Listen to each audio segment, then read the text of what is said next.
I don't think that people can put up a facade of who they are forever.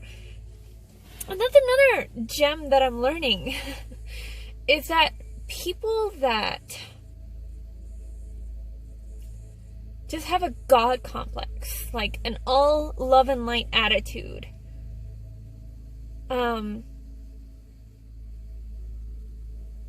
they're actually the ones that you have to look out for the most. Because if you honestly believe somebody is so, like, positive all of the time and so filled with sunshine and rainbows, and doesn't make mistakes, like, people that never acknowledge their mistakes are the ones that I've learned you have to look out for the most.